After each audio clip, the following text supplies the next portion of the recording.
Hi there everyone, welcome to the second video for week 10.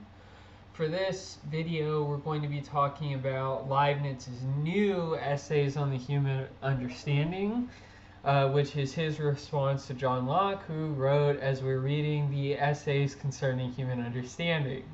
So, Locke wrote the essays and then Leibniz wrote the new essays. It's just kind of funny to me.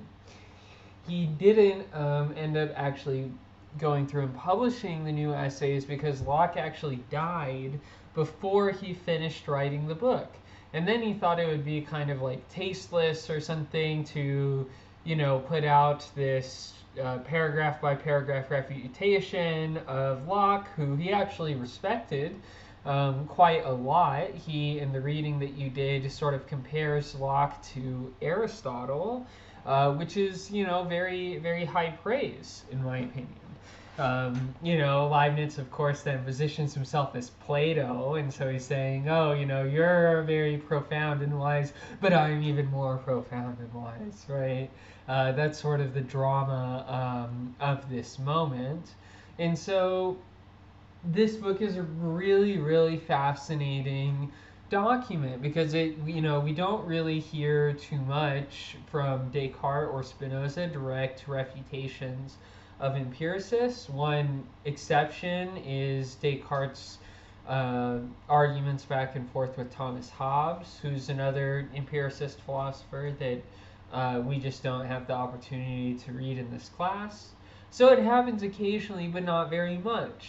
Whereas this, Leibniz's new essays is really a direct and continuous confrontation from a rationalist to an empiricist. And so that's why I thought it was, of sufficient interest for us to discuss even after we have mostly moved on from Leibniz and the rationalists. This is going to be their last hurrah, their last real time in the sun for the rest of our course. Really, the rest of the course is going to be engaged in primarily criticism of rationalist philosophers from an entirely different perspective or orientation. So, it's just interesting to hear what one rationalist has to say in response to all of that. And so we're going to be talking about essentially how Leibniz responded to Locke's profound critiques of innate ideas in the new essays on human understanding.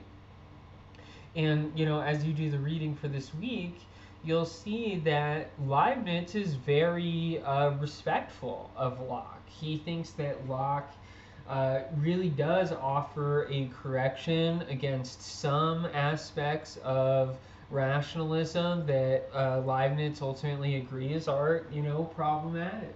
And so even though he doesn't agree entirely with Locke, Leibniz doesn't end up at Locke's empiricist perspective.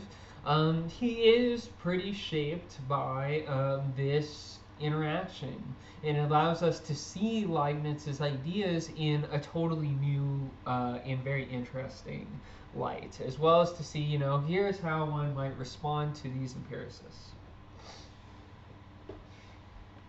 And so we've seen in the past in our treatments of Leibniz that a lot of Leibniz's thinking revolves around certain kinds of modal categories, right? And modal refers to, something possibly the case. Is it necessarily the case? Is it actually the case? Is it the case contingently? These are all sort of modal questions. We're asking about the nature of a thing. Is it necessary or is it contingent? And so Leibniz here is going to continue in this style of thinking, where he introduces a slight modification to a traditional rationalist doctrine through specifically attending to a modal distinction. So I've written here that Leibniz's response to Locke is to change the modal conception of innate ideas from actual to virtual. We've seen that the concept of virtuality has come up in Leibniz's thinking before. That specifically, Leibniz says that when we can't see the connection between a subject and its predicate, so Penelope being a philosopher, there must be some internal connection that we don't see that is virtually present, even if it's not actually or explicitly present. And so virtuality is a kind of modal category.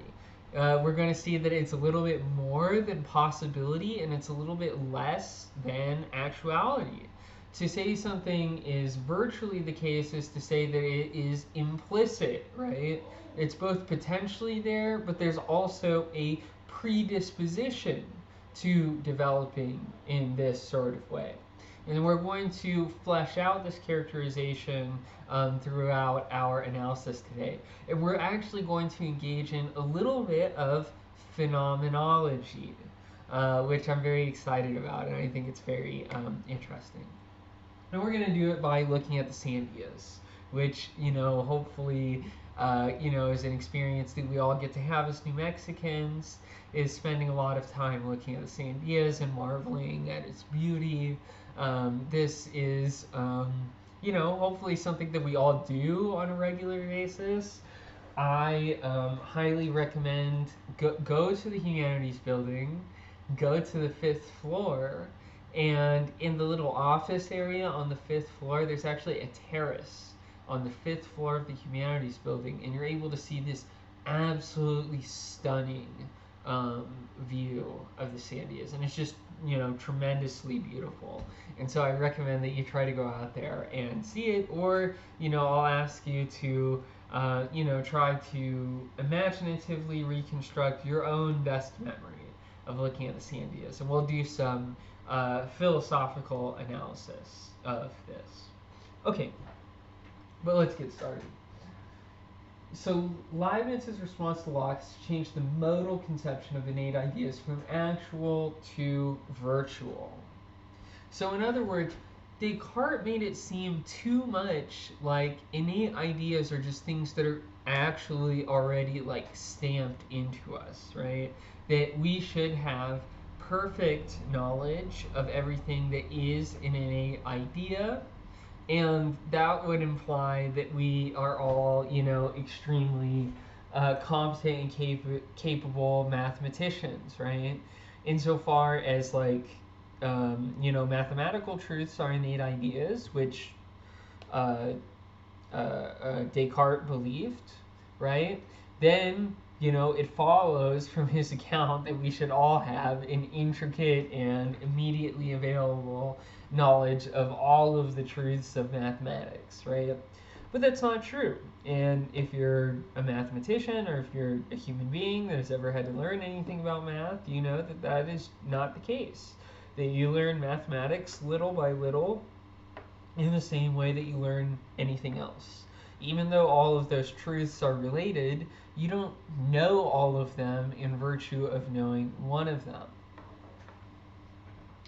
And so in this way, Leibniz wants to concede many of the criticisms that Locke made in the previous video. Locke is right to point out that there's disagreement and ignorance and so on. And so he's right to criticize a conception of innate ideas that would say, everyone already actually knows every idea which is innate, because that's just not what the evidence presents to us. And Leibniz sort of implicitly agrees with Locke that it is necessary, even for the rationalist, to be able to account for our actual experiences. And this is going to figure into his philosophy of perception. Okay, so we have the general idea. So now let's get to, let's frame it in terms of the actual thesis, which I've written right here. The thesis is that we are predisposed to believing in innate ideas. So it's not simply that we already know innate ideas or that innate ideas are in our soul, right? Or something like that. But instead, Leibniz's conception is that they are in our soul in the sense that they are virtually in our souls, not actually in our souls. In other words, innate ideas are things that we are predisposed to believing because of certain facts about the universe. So Leibniz thinks that if you have a concept like predisposition, then you can explain both how there's disagreement, but also how there's widespread agreement, right? So there's widespread disagreement, say, about the truths of metaphysics, but there's widespread agreement about the fact that 2 plus 2 equals 4, right? If you made that just something that we learn totally empirically, then you'd have no ability to account for the fact that there's widespread agreement about basic mathematical truths, especially of arithmetic. Instead, the way that we should think about innate ideas is that innate ideas are enthymemes. I think I've written this on the board before, but I forgot to explain it to you all. So an enthymeme is when an argument has a suppressed premise, right? So like, let's say, for example, we say something like, I ate an entire McDonald's pie, and also my wife ate half of one of those, right? In that case, we would normally be able to conclude, okay, I ate twice as much as she did. But the enthymeme, or the suppressed premise, the thing that we suppose is true but is not actually brought into explicit form of analysis, is that parts are always smaller than the wholes that they are a part of, right? And that's what allows us to say, oh, she ate part of one, whereas Penny ate a whole one. Therefore, a part is less than a whole, so she ate less than her, right? And so this is what Leibniz means by enthymemes. These are things that we believe. We don't normally consciously reflect on them, right? They're not usually explicit objects of our attention. To the contrary, they're usually not brought to our attention. And they're contained in the soul in a certain kind of way. Not in the way that we have direct, explicit knowledge of all innate ideas, but that when we reflect, we tend to arrive at these kinds of ideas because of the constitution of our minds or our souls, right? And Leibniz says we discover these ideas through reflection, right? And here, Leibniz is intentionally sort of taking advantage of Locke's framework, right? Locke said that the two sources of knowledge that we have are sensation and reflection. Well, what this claim allows Leibniz to do is to say, yes, you actually do gain all mathematical truths, all all innate ideas, all primary truths. All of those you do gain through reflection, and you, Locke, have already admitted that reflection is a legitimate source of knowledge, and so you must also believe in innate ideas. And so this is Leibniz's general argument, is that we have an internal structure that predisposes us to certain kinds of beliefs, especially when we consciously reflect on them. So yes, it's true that like babies, for example, have not thought about any mathematical truths, but we can say with a high degree of confidence when their brains develop and so on, that whenever they do reflect about mathematical truths, that they will arrive at the conclusion that 2 plus 2 equals 4, right? And so Leibniz wants to present a totally different model of the knowing subject or the soul or something like that than Locke provided. Remember, Locke's image was tabula rasa, in other words, a blank slate. You can imagine here like a mirror, right? Mirrors simply reflect whatever it is exposed to, right? whatever appears on the mirror has nothing to do with the internal parts of the mirror. It doesn't have anything to do with any of these inner facts about it, right? And the whole idea of a blank slate is that you're completely determined from the outside, in the same way that the content of a reflection is not determined by the mirror, right? It's determined by what the mirror is reflecting. And Locke wanted to use this to characterize the way that the vast majority of our knowledge and the foundation of all of our knowledge stems from sensation. Leibniz's response to this as a model for subjectivity, as a model for perception and knowledge, is instead to offer an alternative model of veined marble. So what does that mean? If the primary purpose of the tabula rasa model was to emphasize how there's no internal differentiation here, right? What is reflected on the surface of the mirror has nothing to do with the mirror. To the contrary, if we, switch metaphors and think about sculpting, right? Our ability to sculpt something from marble is very much based on the internal differentiation of that marble, right? It's the fact that it's veined, right? Veined might not have a G, I think. I don't know. I might be wrong. Anyway, it's irrelevant. The main point is just that the marble has a kind of internal constitution that makes certain kinds of sculptures possible and other kinds of sculptures not possible, right? It's not like from every piece of marble you could sculpt out David. Instead, your ability to sculpt out something is based profoundly on the internal constitution. And this internal constitution is related to what Leibniz was calling about virtuality, right? The internal structure of our souls makes certain ideas seem very plausible to us, and certain other ideas seem very not plausible to us. It's not like we are simply indifferent to every idea that we've come across, or that, there's the same amount of disagreement about mathematical truths as there is about like what constitutes a good lunch or something like that, right?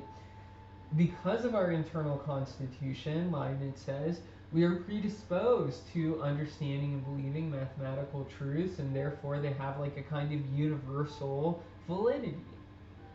And we can discover these truths simply through reflection.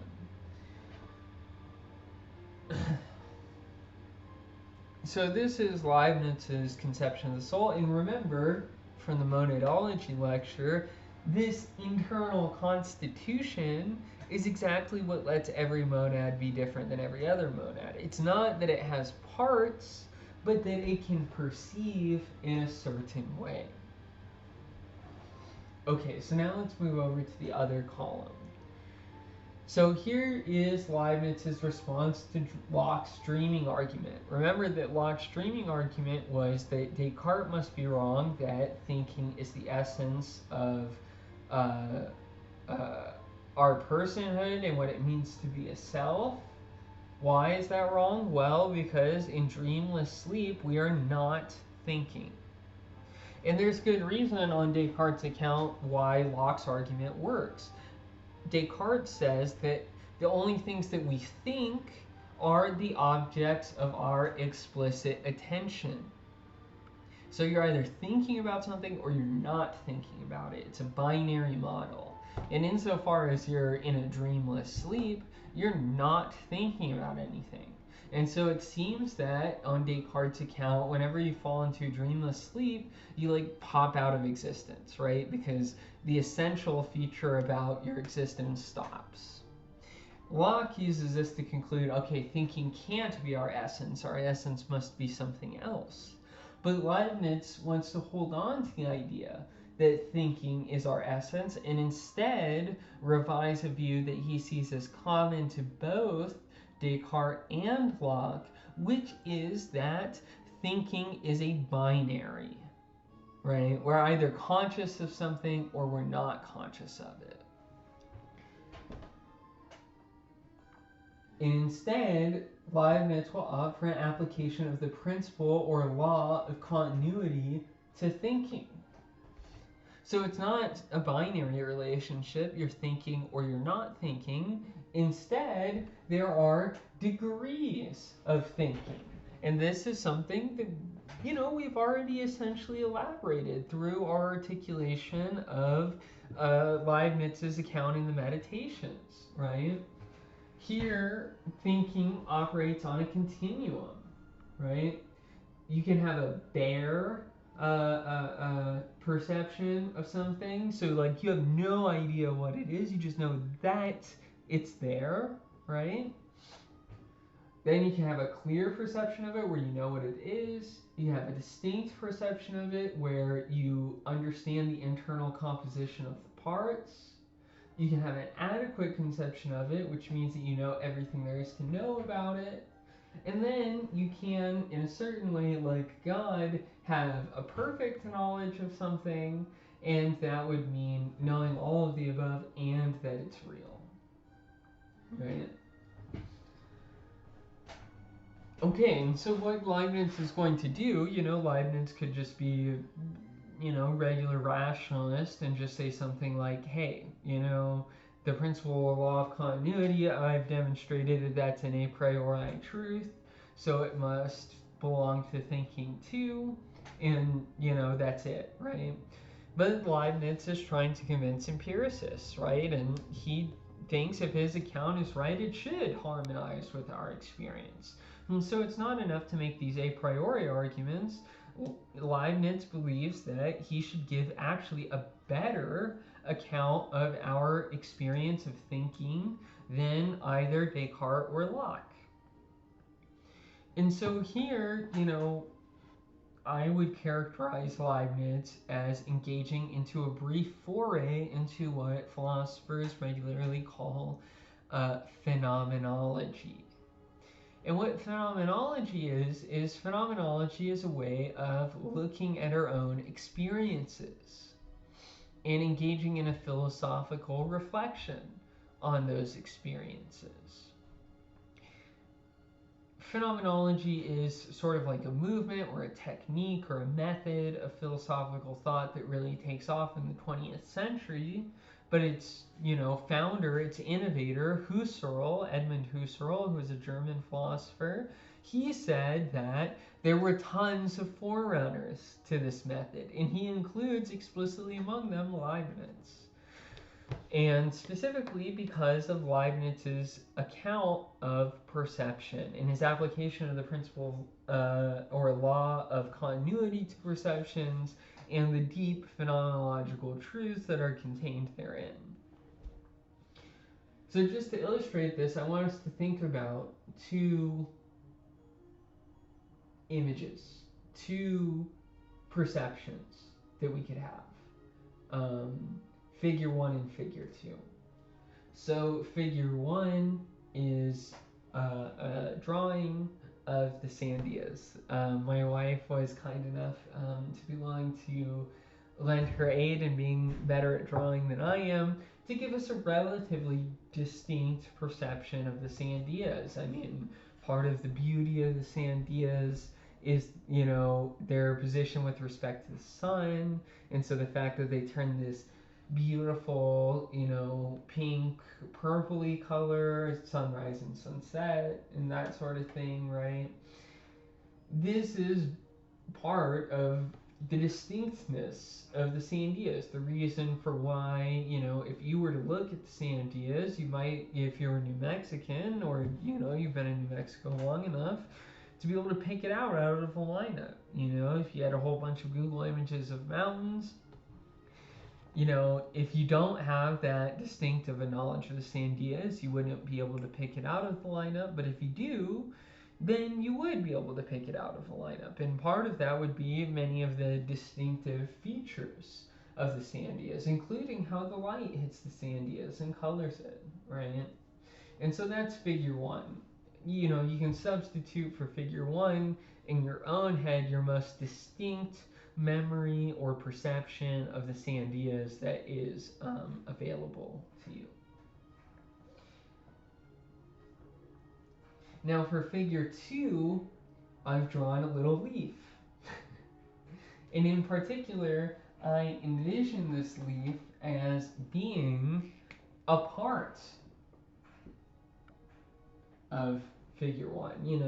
In this case, there's no visual representation of trees or bushes or so on because, you might not be able to see those things depending on how the light hits the mountains. But, if you had a completely adequate perception, right, part of this image includes trees and bushes and so on, and those trees and bushes and so on contain leaves, right? And if we had a telescope, if we had the ability to, see these parts of the previous perception more distinctly, then, we could arrive at figure 2. And I've tried to, highlight or locate certain features of this perception that we might not be, normally aware of, right? Like normally we would draw the outline of the leaf completely round, right? But instead it has these very individuated edges and so on, right? And that's what it means to have a very distinct image of a leaf, is that it's not just replaceable with any of the other leaves, right? You see a particular, you see something distinctly. And so one philosophical question that you can imagine Leibniz posing to either Descartes or to Locke is, how is figure 2 in figure 1?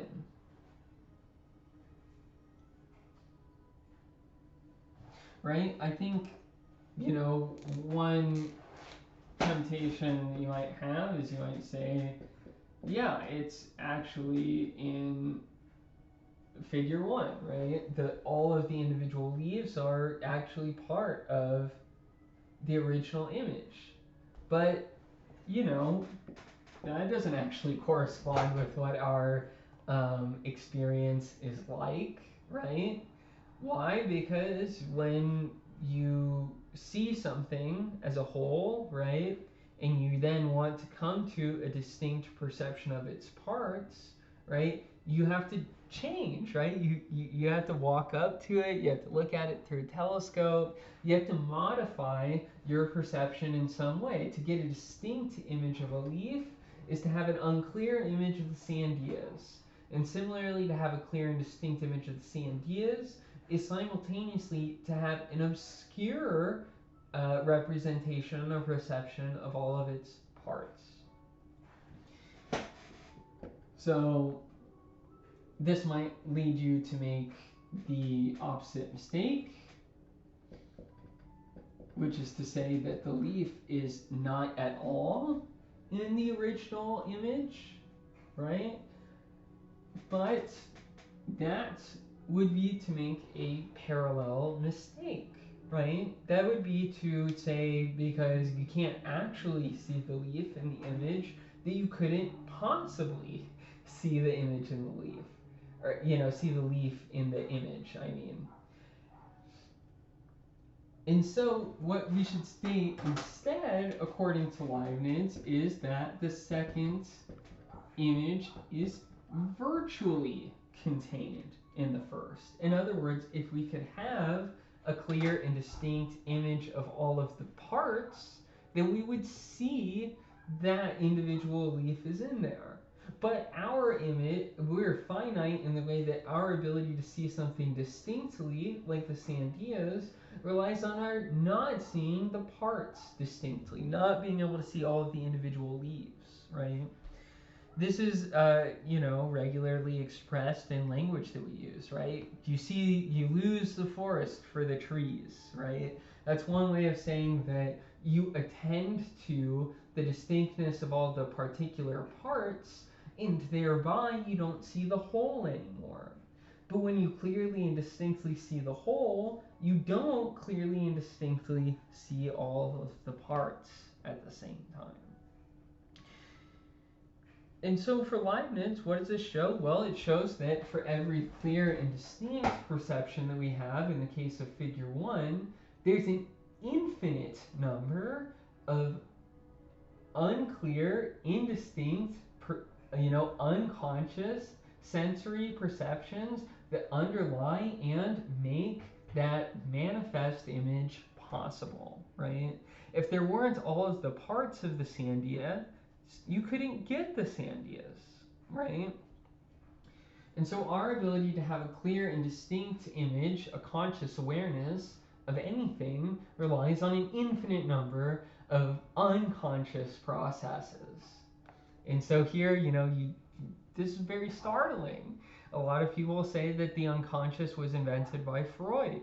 But in Leibniz, you have an explicit reference to unconscious processes that make the objects of our conscious awareness possible. And moreover, you don't need to appeal to anything mysterious or mystical or something like that that's the unconscious. You just need to refer to the parts of the things that you're conscious of. And then it becomes clear that the thing that you're conscious of, in this case the sandias, has an infinite number of parts, right? You could look at all of the leaves, and you could look at all of the stems, and you could look at all of the atoms, and you could look at all of the subatomic particles, and you could look at all of the germs, and you could see the dim reflections of galaxies far, far away, how they are too, in some small, minute degree, contained in this image. Right? It's exactly what Leibniz says in the monadology. What is contained in figure 1? Well, we might say the universe. Right? The sandias shows up as something qualitatively distinct and clear in this image, right? But what is contained within it? Well, ultimately everything, according to Leibniz. That's just what it means for there to be any content in the frame. Similarly, figure 2 is just the universe. Right? And so you can think about Leibniz as saying that all images are the universe from a certain point of view. And you can see why this coheres really well with his theory of the monads, right? And so we're going to leave things here for Leibniz. I think that this opens a whole litany of super interesting questions. I hope that you're all interested. But this is the end of our treatment of the rationalists, unfortunately. Mendelssohn shows up a little later, but more as a problem than a solution. He's somebody who is a Leibnizian, so he's kind of a rationalist too. But that's pretty much it. No more positive development on rationalism. We've reached its sort of zenith at this point. I hope that it's been really interesting to you all, and I'm interested in hearing in your weekly response just kind of what you thought of this whole, I know it's a very alien way of thinking compared to the way that we normally go about our business, but I hope that it's been rewarding as a completely different perspective that you could have about things. Okay, thanks so much. Bye.